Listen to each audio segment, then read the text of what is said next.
In 2002, Adidas released the Predator Mania, a football boot that would go down in history as one of the greatest of all time. And of course, just as we see now, whenever Adidas releases something, Nike has to have an answer. And their answer to the Predator 18 years ago was this boot right here, the Nike Air Zoom Total 92. A football boot that in a lot of ways tried to achieve very similar things to that of the Mania, but did so in a completely different way. There was no kangaroo leather or rubber striking elements. Instead, the upper was made out of a synthetic material called KNG 100 with a glossy first touch coating spanning the area where you would make contact with the ball, which was left free and clear of any laces with an offset lacing system and a burrito style tongue that's just very unique to this specific boot. So the objective here, unlike the Mania that was all about power and swerve, was more about a really clean touch and doing so in a way that was just less bulky and more lightweight. It also features the Intertrack sole plate and stud pattern, which I think goes down in history as one of the greatest ones Nike ever made. And of course there's Zoom Air technology, which was featured in the heel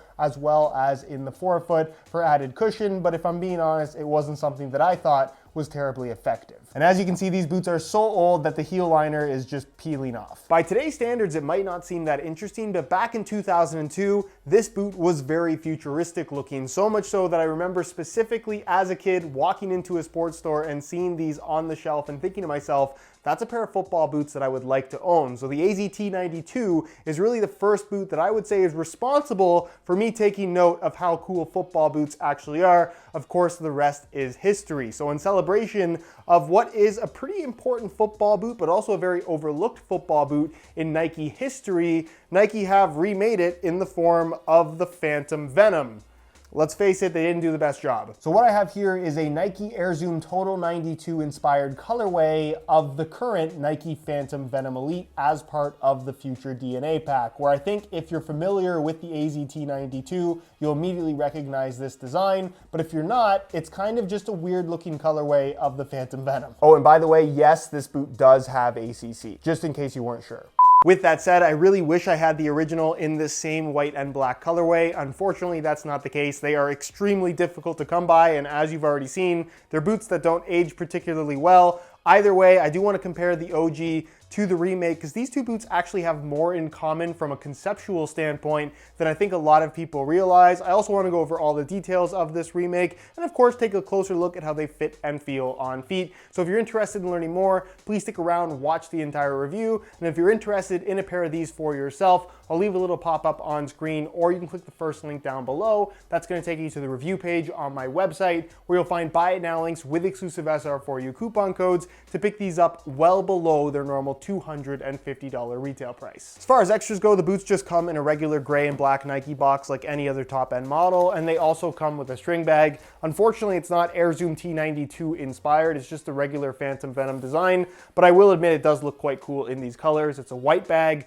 with black details, and then of course the red logos there on the front, nothing on the back whatsoever. Really like the look of this though. It gets a string bag rating of T90 out of Z90. So I guess we'll start with the obvious, and I'll just ask you guys, do you really think that this Remake looks like the original? And I think the answer to that is it's not the best effort by Nike. If you look at the Mercurials and the Hyper Venom remakes, they both look pretty much spot on, or at least as close to the original as possible, given the modern Nike silhouette that they had to work with. But in the case of this particular remake, I know that these aren't the exact same color, but unless you really knew what that pattern was and what that pattern was, you'd have no idea that this was a remake of the AZT92. It just doesn't really look that similar, and that's largely due to the fact that they did have some restrictions given the design. I really feel like the Nike swoosh should have been repositioned and should have been the exact same size. Obviously, there's a limitation here with not having the swoosh across the top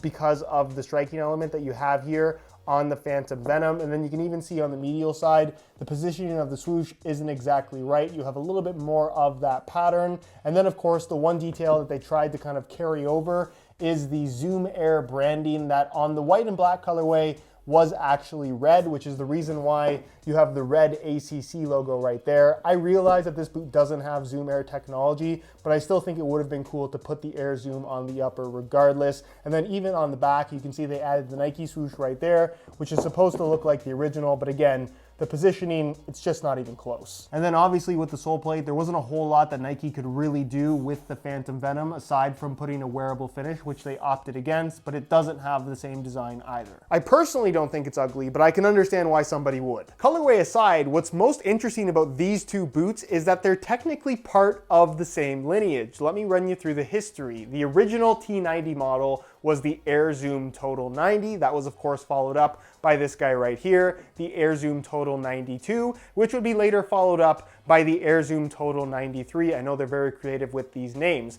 After the three, we got the Nike Air Zoom Total 90 Supremacy, which was the final T90 model before the line, I think, went in a very different direction, kind of chasing what Adidas was doing with the Predator series, but in a way that I think was a lot more aggressive, which is when we got the Nike T90 Laser, which also did feature Air Zoom technology. It just was no longer part of the name. Obviously, that was followed up by the T90 Laser 2, then the T90 Laser 3, then T90 Laser 4. And by that point in time, the Predator series was really on the decline, and so was the T90 series. There just wasn't a demand for that style of football boot anymore like there once was, which is when Nike made the controversial decision of killing off the T90 line and replacing it with the Nike Hyper Venom Phantom 1, which of course we saw in remake form with the new Phantom Vision. Hyper Venom Phantom 1 turned to Phantom 2, which was a bit of a disaster. We got the much better Phantom 3, and then for whatever reason, Nike then decided that the Hyper Venom line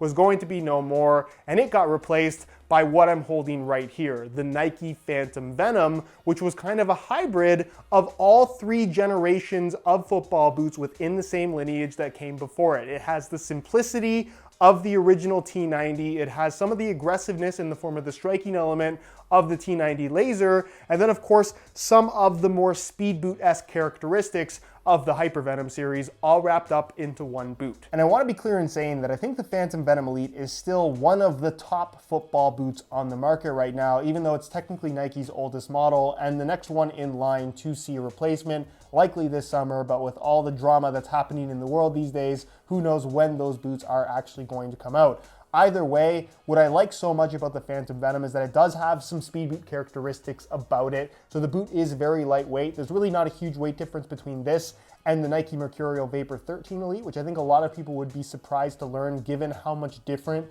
the two boots look. These just look like they would be heavier. That's not actually the case. Features a full Flyknit upper, but it really feels more along the lines of a synthetic rather than a knit. You have this interesting kind of golf ball-like texturing, extra golf ball looking in white as this one is. And then of course, the Precision Power striking element, which isn't actually made out of rubber. It's more so just texture. And the finish on the surface of this upper is a little bit on the grippy side. It's nowhere near as significant as the Demon Skin grip kind of spikes that you have on the current Predator series, which is why I think this boot has maybe fallen out of favor a little bit, because in comparison to the Predator, which this is kind of directly competing against, I would argue more so than the Phantom Vision at least, this is just not as extreme. This is, like I said, more along the lines of a speed boot rather than a power boot or a control boot. It's kind of somewhere in the middle right now, and that's why I think whatever replaces this is going to be a more extreme step from Nike, which honestly is what I think a lot of people are waiting for. But as a pair of football boots,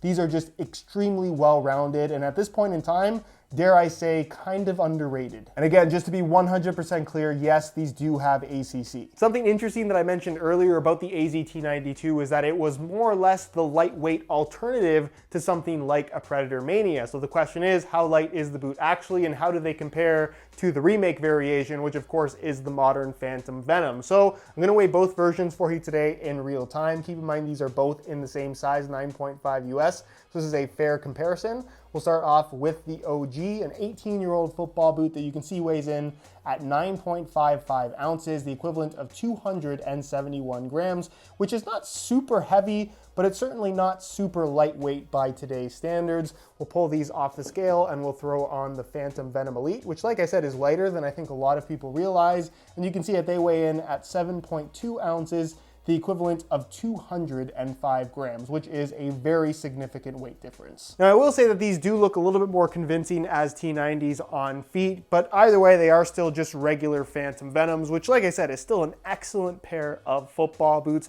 The Flyknit upper is thin, doesn't really have much of a padded feel to it, but it's nice and flexible. The sole plate as a whole, again, very underrated from the Nike brand. I really like the way that it feels. It's kind of an evolution of what we had from the Hypervenom Phantom 3, but even just a little bit better. The lockdown and responsiveness because of the structure of the upper, as well as the flywire cables that you have with the lacing system, is really impressive. And the boots as a whole just wrap your foot very closely without necessarily squeezing your feet. They're not as tight as Mercurials, but they're definitely along the lines of Mercurials in terms of overall tightness. As far as width is concerned, I wouldn't say that they are super narrow, but again, it has a tight overall fit. So if you have really wide feet, probably not a great option for you, but I do think they will fit most people. If you wore Hypervenoms, at least the Phantom 3, these are gonna be somewhat similar to that. And as far as sizing is concerned, I'm wearing these in my usual size 9.5 US, and the fit and the length is perfect. So if you're looking to order a pair for yourself, I would strongly recommend going true to size in order to achieve the best possible fit. Anyways, guys, that's it for this one. Hopefully you enjoyed the video. If you did, be sure to support it with a like. Again, if you're interested in some of these Phantom Venoms for yourself, you can click the first link down below. That's going to take you to the review page on my website, where you'll find buy it now links with exclusive SR4U coupon codes, where you can pick these up right now well below their normal $250 retail price. If you have any questions, as always,